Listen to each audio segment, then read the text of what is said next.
of the worst pieces of legislation I've ever seen. Some of the stuff that they push is just absolute nonsense. They signed it 2 weeks before SEMA started. Once the law starts making heavy moves like that, somebody's always going to catch it. They have to figure out which legislature to try and attack.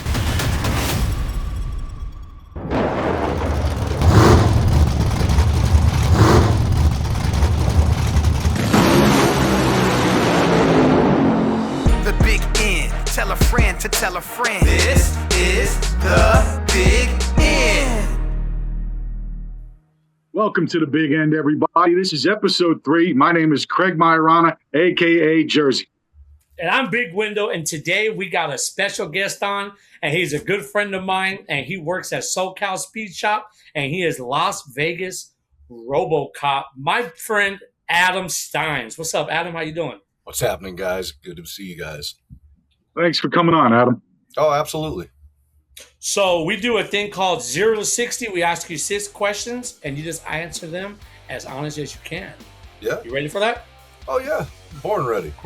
Craig, go ahead and start it. Adam, how long have you been a part of SoCal Speed Shops? Man, I got to stop and think. About 16 years now. Yeah. Nice. 16 years. Further back than that, but SoCal's just where I've ended up. Not a bad place to be, brother. Not at all. How long have you been working on your RoboCop tours? Right to it. About 2 months now, maybe. Took a while to find it, right? I'm a stickler for it has to be precisely the car they use. Everything has to be precise. This isn't going to be, it's close. No, this is going to be very much the car you see in the third act of RoboCop when they go to the steel mill. You're going to see that car. For the last 6 years, every time I went to Adams, he's like, Window, have you found the car yet? No, I'm still looking. I promise you, we're still looking. But he found it. Found it. Tough. Other than cars, what is your favorite bad habit?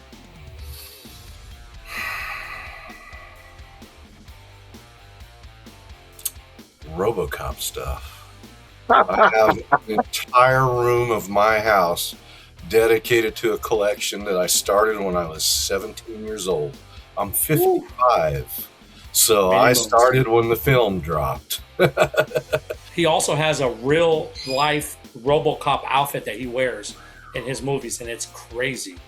Oh yeah, fiberglass and resin and steel. It's a personal torture. That's pretty cool, though, man. All right, Window, you're up. What is your favorite car in the whole world, and did you own one? 1968 Dodge Charger with a 440, absolutely. And I did own one. It was the first car that I ever purchased from my friend that owned La Jolla Auto Sales. I was a kid. I was 19 years old, so it was a really big deal to land that car. And 19-year-old kid, 68 Charger, making probably a good 370 horsepower, I'd say. I was just off the lot, right? Almost wadded it up the first 5 minutes I had it. But yeah, that till this day, I don't hesitate. The 68 Charger is hands down the sexiest muscle car ever created. Oh, man. Okay, Definitely so my favorite year. Yeah, Window. No. So question number 5, what got you into doing what you do now, selling car parts and loving the car industry? I grew up in a neighborhood in the 70s that was loaded with muscle cars, and I saw the models flip year to year. I saw the early 70s stuff go away, and here came 72, 73, 74. I saw all the styles, right? All the flavors that the big three were dropping. Those were popping up in my neighborhood all the time as a kid. So it marked me right away. Sound of Chrysler V8s all over the neighborhood, a lot of Chryslers. So that really stuck me. My dad was a Ford guy, but the area I grew up in was amazing for that when I was a kid. So that got the interest started. Then NASCAR on television, Wide World of Sports. That was the first, probably that and Evel Knievel. My first couple real driving ass, Cale Yarborough, Evel Knievel, couldn't lose. Yeah. Wow. Evil Knievel, you been to Evil Pie in Vegas? No, not yet. Been meaning to. You should go. Food's good and everything Evil Knievel is pretty dope. That's legit. And question number 6. Besides Dodge, what's another vehicle you would love to own? God, I really have to think about this because I'm tainted, right? We ask the important questions, man. Yes. It's hard to beat a Fox Body Mustang, right? It's not like it's a high-tier car to want to own, but I love them. I just see them and they make me happy just to see them and know they're still around and that they've made that transition from a very common street car to now a vintage modern muscle car. And there's something about that that just makes me happy. They make a great platform for racing, too. Oh, name it. Street car, yeah. I just can't beat them. You really can't beat them. Go racing on a budget with one of those. Yeah, exactly. Yeah. Well, that's 0 to 60. We asked you 6 questions. You were honest, and we appreciate the honesty, man, for real. So the main topic today, how do you feel about the SB 80 law that Vegas signed up last year in October and it went through? Well, that law is one of the worst pieces of legislation I've ever seen SEMA be completely hands-off on. SEMA is here to get involved in things like this, to make sure bad legislation like this does not get passed and signed into law, which it signed into law. It's it, right? And they signed it 2 weeks before SEMA started. So here we go. Yeah. Basically what this has done, it has just increased the power of investigation for the DMV. It's not going to stop at exhausts. It's not going to stop at resonators. It's not going to stop at emissions. It's going to come down the wire to everything because why?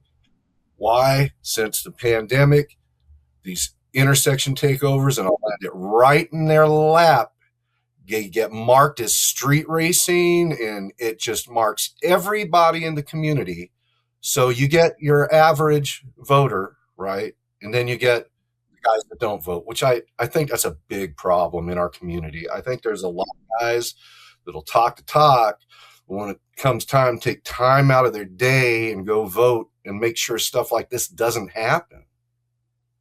We're leaving it to the fractional few to make that choice for us. And now look at the choice they made. And I really think in some aspects, I think SEMA gets overwhelmed because there's so much legislature coming down in California that is, really is, it's a load of bullshit. Some of the stuff that they push is just absolute nonsense. Like now they're going after performance tires out here. Oh, yeah. And they want to give us an environmentally friendly tire for the same price. It doesn't last as long.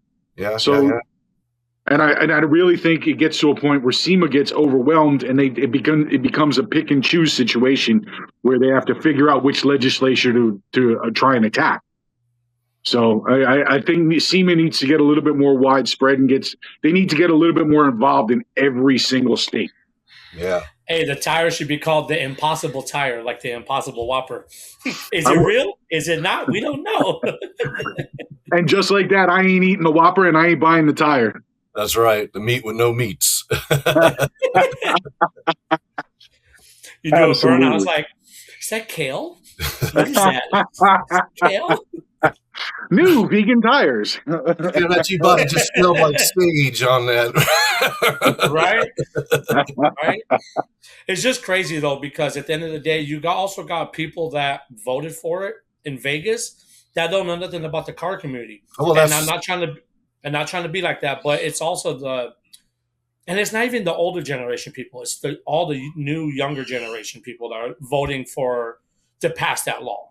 I really think it becomes the uninformed are voting for it because they're using these street takeovers as a ploy. They use it as, look, this is what it causes. And you get the average person seeing that on the news and they can't do the math themselves because they have no idea what goes on in a car community. Totally alien to them. It's like polka band stuff, right? I'm not into this polka band stuff, but it goes on, so I don't know anything about it. So if the law was getting passed for that, well, polka's bad. Too. Man, I'll hit that, because polka is true. But it sucks. and like we said on the last episode, the street takeovers are messing it up for everybody. We can't drag cars. We can't drive our lowriders. It's a tremendous issue.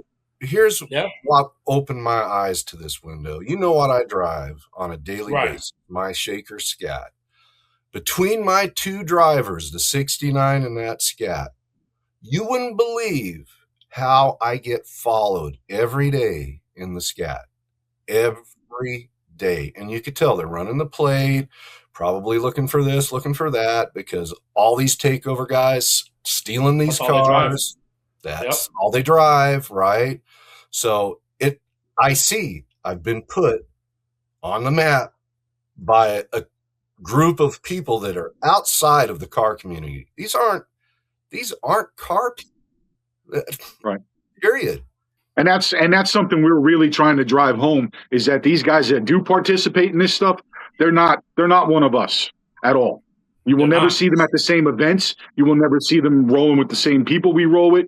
Everybody we roll with is against this stuff because there's no common sense to it, man. Go find a parking lot or something, but taking over intersections is not the way to do it. Yep. And then, like I said last time, they kill somebody, and then it's, my friend went to jail for no reason. No, negative. Mm-hmm. You did that. You killed him. You go to jail.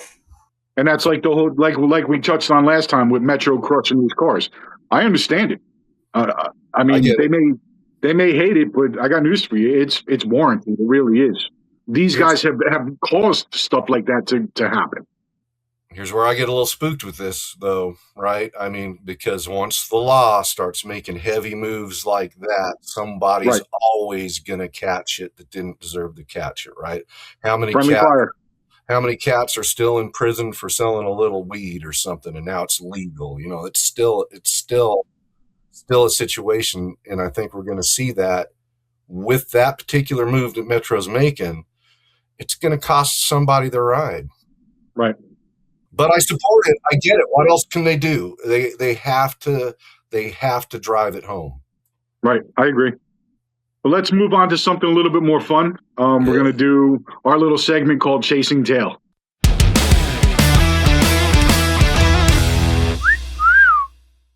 So now, one thing I want to reiterate too for our new players: pause the video if you're watching this. Take time, answer the question in the comment section. We really want you guys to be a part of this as well.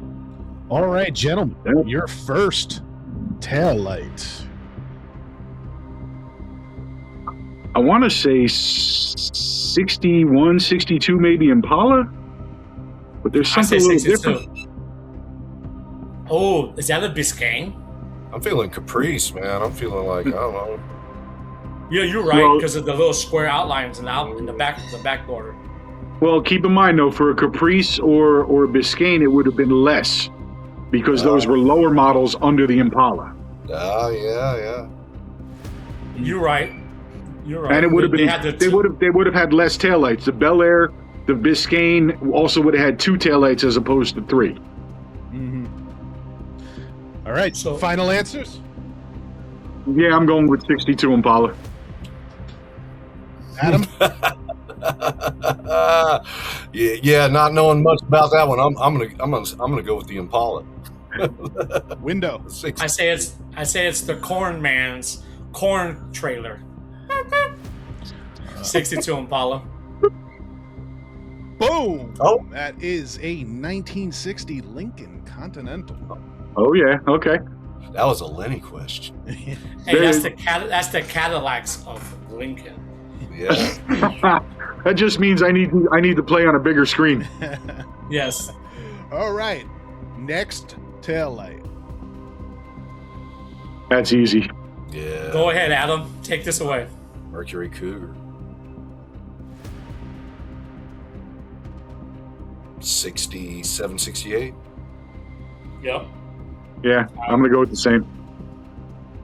Is that your final answer? Yes. Well, it's either that or a California Special Mustang. The special that might be a no. Yep. That is the 1968 Mercury Cougar. Yes. Good, such good looking cars, man. Sexy Ford, man. Absolutely. All right. And your last taillight of the day. That's either a 77, 78 Impala, or it's going to be a 80 to 83 Caprice Classic. I'm with the 80 to 83 Caprice Classic as well.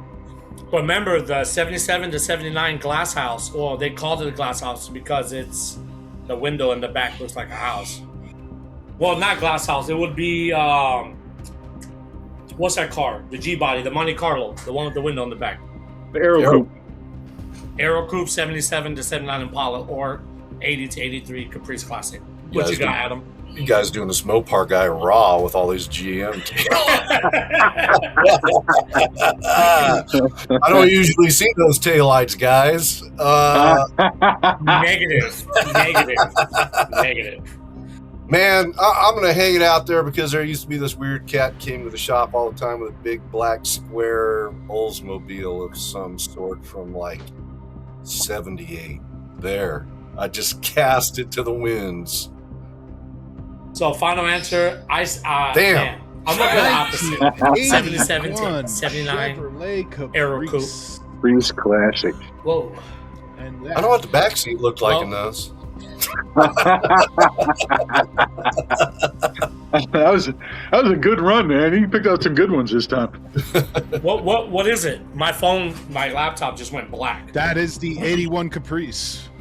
Yeah. Yes. And that big window was Chasing Tail.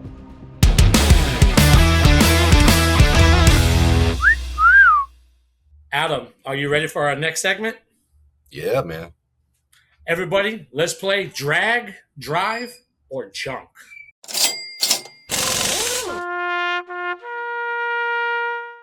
We're gonna get some interesting answers this time, man. Because now that we know he's a Mopar guy.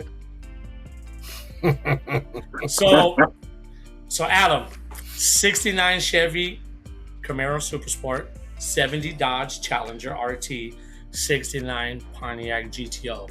Drive, drag, or junk? What would you choose? I would drive the GTO, drag the RT, and definitely junk that Camaro, man. Definitely. Squish. Oh my God, are you related to Craig? Because I promise you, he'd probably just say the same thing, or he'd turn the other way around. No. No? I would drive the 69 GTO. I would drag the 69 Camaro. And you already know how I feel about e-bodies. Junk that song. I hate e-bodies. I'm sorry, man. That's hard, man. I hate e-bodies. Adam's like, we're I've logging never off heard anybody say that. Well, I've worked on enough of them. Trust me, I can't stand the e-bodies. I love B-bodies. E-bodies are just terrible. Yeah. Well, I would drive the Camaro, I would drag the GTO, and I would junk the Dodge. The Challenger. Yeah. Oh, Craig, take this one. What would you do? All righty. Now, the 1970 Chevelle SS454, I'm assuming it's an LS6 car, 71 Ford Mustang Mach 1, 1970 Plymouth Roadrunner. I would drive the Chevelle, drag the Mustang, and junk the Roadrunner. Sorry. The reason why I say Plymouth is close to Dodge, I don't like it. It looks like it. That's a one-year car, man. That's a one-year car right there. Well, instead of me junking it, I'll sell it to you for $500. How about that? All right, I'll take it. How about you, Adam? I'm driving the Mustang. I'm dragging the Plymouth, and yeah, Chevelle is going to become like some nice toolbox drawers or something. Wow. You see, I would absolutely drive the Plymouth Roadrunner. I would drag the Chevelle, and I would junk that Mustang. I got a thing for them big body Mustangs, man. It's like a big booty or something. I It's, have a thing. I have a thing for them too, but it makes me want to run around Long Beach and run from the cops. Craig, it's a Mach 1 though. You know what motors? I don't care. I'd junk that thing quicker than Mach 1. Next, okay. Let me go ahead let me start this one out. Adam, 87 Grand National, 93 Ford Mustang Cobra, 96 SS Impala Bubble. I'm driving the Cobra. I'm dragging the Grand National, and yeah, the bubble's getting popped. That's it. Hey, I'm gonna go with Adam. The same thing, same way. Sorry, Bubble. Bye, Impala. Yeah, I'm driving the Grand National no matter what. I'm gonna drag the Mustang because it is a '93 Cobra, and unfortunately, the Impala, the ship has sailed on that car. There's not really much love for it right in this situation. Right? So it is what it is. But this has been Drag, Drive, or Junk.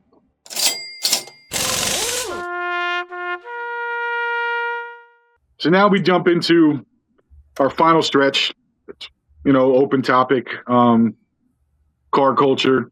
Well, one thing I would like to know is how do you like working at a place like SoCal? That's a very prestigious shop to work for.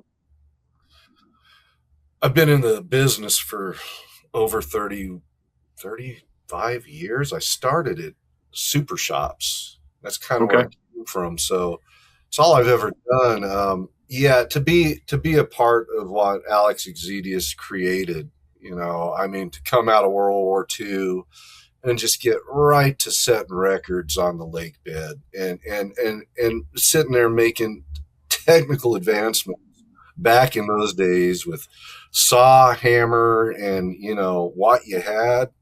And the belly tankers, man. That is a history that I am proud to represent.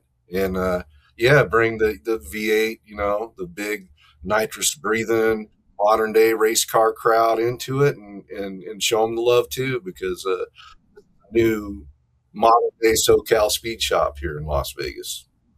Yeah, it's definitely one of those names that it flies well with traditional hot rods, and if you know hot rods, you know that name, and it really is a flagship name in our business. And when you go there, it's only two people that work there besides mom and dad, but it's him and Lynn. That's right. Yeah, it's a real brick and mortar. This isn't millionaires owning it. This is real people, and you come in, you get treated right, and get some knowledge off of us. I've got a few tricks under my sleeve, under my hat from all the years I've been in this. And Lenny, my partner over there, he's one of the most intelligent guys when it comes to the Model A, Model B Ford, all the way up through about 58. Guy knows his stuff, and he's the LS guy now because he's just done a LS swap for the first time in something he owns, and he's sharp on that now too. So it's we practice what we preach at SoCal Speed Shop. We're car guys working on our stuff, running our stuff, doing our thing. That's really wild to hear that there was an LS shop and an LS swap done in a SoCal Speed Shop. Oh yeah, like I said, we are a modern day interpretation of what Alex began, right? So right. It's taken his philosophy forward into what's happening now. And that's good, man. As much as it begrudges me, LSs are happening now. So we're getting real hardcore into that as hard as we can. And you guys' product and prices are amazing. I mean, if you don't got it, you guys get it. And it takes literally a day or two to get your product there. Got to keep it real and treat guys right, because we want to see guys come back. I mean, it's a big thing to keep speed shop culture alive. And it's important. It's important because, man, I see it every time a guy brings his kid in. And it brings me back to when I was a kid and I was rolling with Pop to national performance, to stand in line for hours at the super sale so that he could buy a set of fog lights, right? And get a deal on something. But once I was in that place as a kid, it was like, it was just a smell, a feel, everything. Hey, you see when I bring my daughters in there, they love it. Yeah, the kids have to have it. I love giving kids Hot Wheels, man. I see a kid come into SoCal Speed Shop. They're getting a Hot Wheel in their hand. Hey, you come to the hot rod, guys. You're leaving with a hot rod. And it's a SoCal Speed Shop hot rod Hot Wheel. So now, do I have to pretend I'm a little kid to get that Hot Wheel when I come in there, or I'm asking for a friend? Might slide you one past the counter. That one coloring book I gave you, Craig, came from them. Okay. Yeah, we get those from Edelbrock. Yeah, our Ken Sink, our guy at Edelbrock, make sure we have those on hand. I know Ken. Yeah, Ken's the man. Yep. We hang out with Ken at Muscle Cars at the Strip, man. He's a character. Oh yeah, man. Oh yeah. What made you build the RoboCop car? That film made a huge impact on my life. I never wanted necessarily to do the Taurus, right? There's a story to why this happened. Originally, I was going to do the SN95 Mustang that was used in the television series because I really loved the look of that Mustang with the police stuff on it and had Interceptor. It was a badass looking car for RoboCop, right? I'm making a movie. I'm making a fan film shot here in Vegas. It's going to have stunts, a lot of effects, a lot of physical stuff. People have a certain expectation with RoboCop. They want to see the Taurus. So that's when the Taurus thing began. This car kind of fell in my lap. It was on Facebook Marketplace, and I just reached out to the guy, had it like listed at $2,500, right?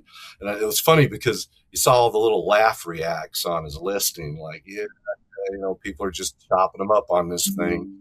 So I'd go back and look like every few weeks, and it was still there. And I was like, man, I'll just reach out to this cat and see. So I reached out to him, and real nice dude, and snagged the car for next to nothing, really, what the car was worth. Let's just be real. It's a pile, but $200. Man, that's what I would have liked to have done. But the fun part now, and I didn't foresee this going into this one, but taking this car apart, I had to bring the dash panel back to life. I had the digital dash panel, and it was toast and all that kind of stuff.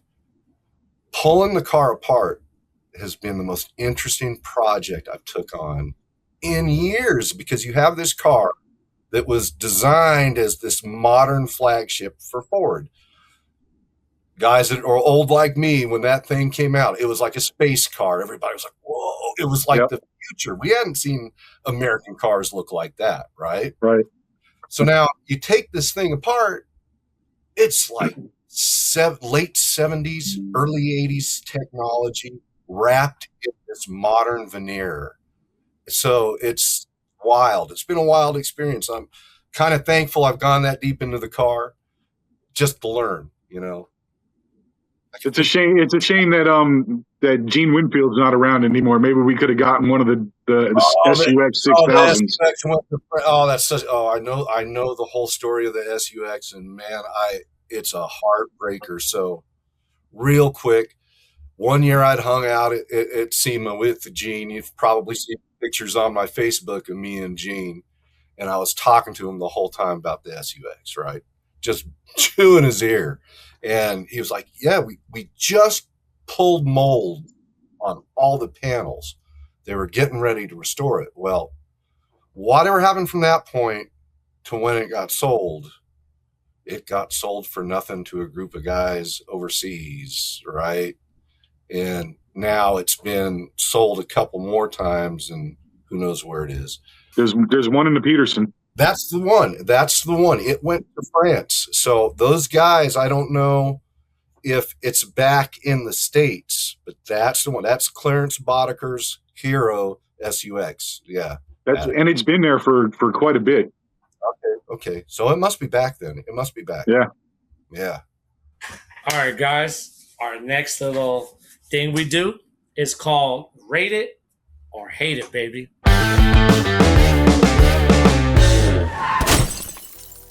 Basically, this is just different trends that either we rate them or we hate them. So, Adam, let's start. Hood exit exhausts. Do you want to rate it or do you just hate it? I rate it. I like it. Oh man, I'm telling you, I dig it. Okay, Craig. For certain cars, it's obviously for something high horsepower, a race car, it's a necessity. Oh, yeah. It's got to be a killer. It's got to be a headhunter. You shouldn't be driving around your 113 horsepower, whatever. With that. Exactly. Well, I like it, so I'll rate it. I give it a 9 out of 10. Like Craig says, it depends on what vehicle. Turbo cars, yes. Yeah. Natural aspirated, not really. Those would come out the fenders, not the hood. Exactly. Fender look good though too. Next one. Next is Ghost Flames.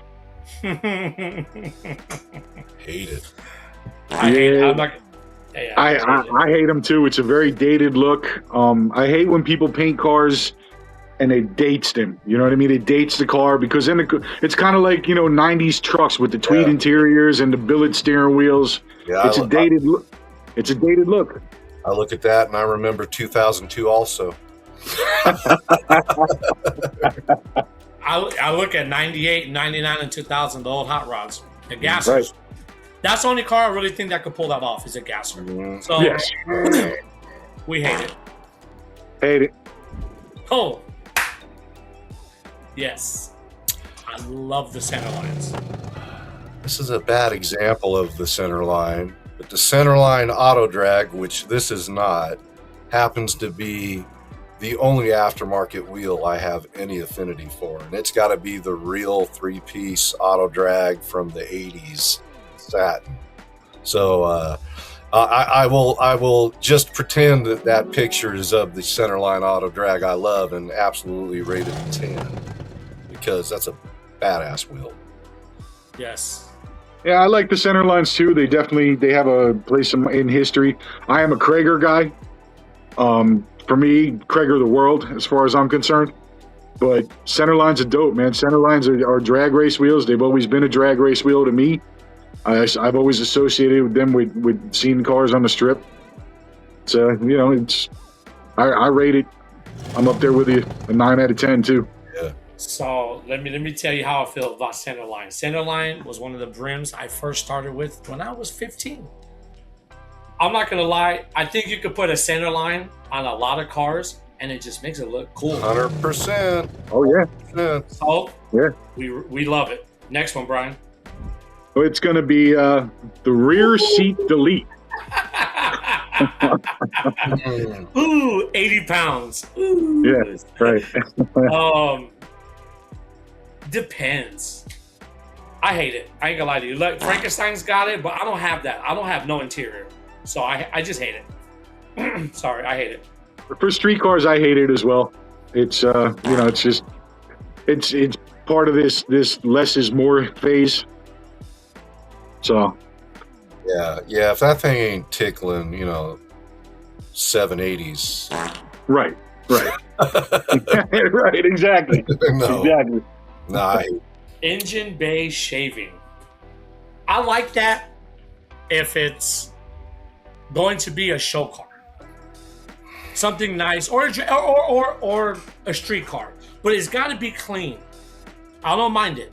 So how often do you see that done well, Window? Be real. How often? Yes, there you go. I've seen people's. Man, excuse my language. They're gonna let it bleep it out, but f it up, dude. You sit there. I see them just throw Bondo on all of it and then sand it. Yeah. And I look at them like, that's gonna peel off.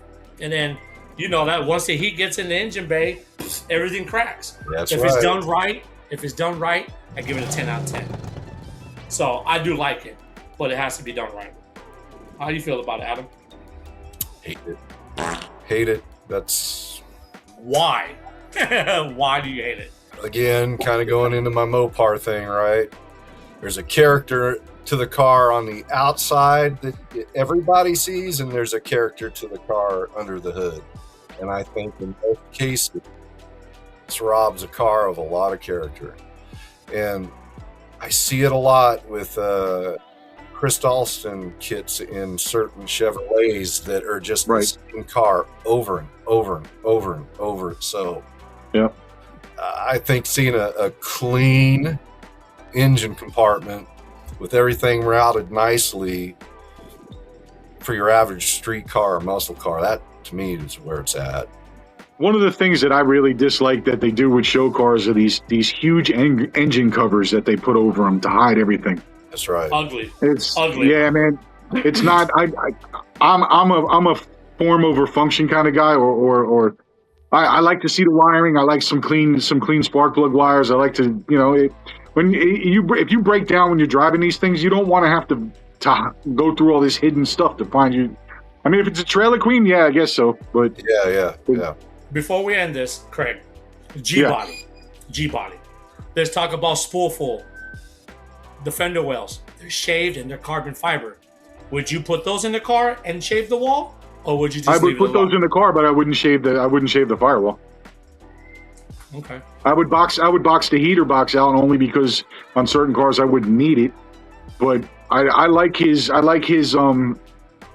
the fender well kits that he has only because it's clean. It's not necessarily the G body's interior under hood plastics are just ugly. Dude. It's my friend Bill Burke, his 1978 Buick Regal. Twin turbo LS. This car has been in his possession more than 26 years. That's awesome.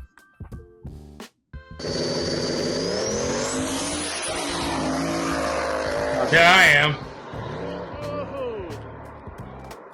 That was that was him testing his that was his first pass on his new twin turbo setup. Gets with it. Built motor. The car works great. I think as you can see, I'm always in the video with my boy Bill. Team Midnight, baby. You guys know what's up. Yes, sir. Those Jeeps are always so villainous looking, man. I mean, a Mopar guy can appreciate a Jeep. It's a 4-digit car. The car works. It's got a turbo 400 tranny built by FTI. It's got a 4.9-inch from Quick's Performance. 36 spline axles. Like I said, it's got two 90 mil turbos. Fully roll cage, fully gutted, Holly ECU. The car works killer, and it looks amazing. Bill painted the car, built the car. I've known him for years, and I call him Cousin Bill because he's like a cousin to me. And I love it. Do you like G bodies, Adam? Do you like G bodies? Oh, yeah, absolutely. That's one of the few damn products I can appreciate, man. Especially those the Hurst Olds with that lightning rod shift. Come on, man! If you couldn't do that, get out of my presence. The lightning rods. There's one car I've always wanted to drive. All right, I can't find it. I don't know nobody with it. Man, looked so badass. La Jolla had one. Yep, back in the day. Well, guys, that's been our show for the week. We want to thank Adam. He's a friend of ours from Vegas, works for SoCal Speed Shops. Thank you for being here for episode 3. My pleasure, guys. Been fun. Well, we'll definitely have you back. Yeah, for sure. We'll make your acquaintance when we actually get to Vegas. We're coming to Vegas for Barrett Jackson in a couple weeks, so make sure we get up. Maybe we'll hit up Evil Pizza. Yeah, sounds like a plan. All right, guys, we want to thank you for being on the big end. We want to encourage you to share, like our stuff, comment. Let's have some interaction. Encourage us to do some more stuff. Please, we take all considerations for future shows. Just let us have it, man. Thank you for being on the big end. Send your pictures of your cars and your info in. You want to be Ride of the Week. You guys know what to do. Check us out on IG, Facebook, and YouTube. And you guys know who it is. I'm Big Window. I'm Craig Majorana, a.k.a. Jersey. And this is The Big End. Thank you for joining. Adam, we love you, bro. Till next time. Thank you, brother. You got it. The Big End. Tell a friend to tell a friend. We talking car culture, so come tap in. Shout out to Jersey and Big Window. This is The Big End.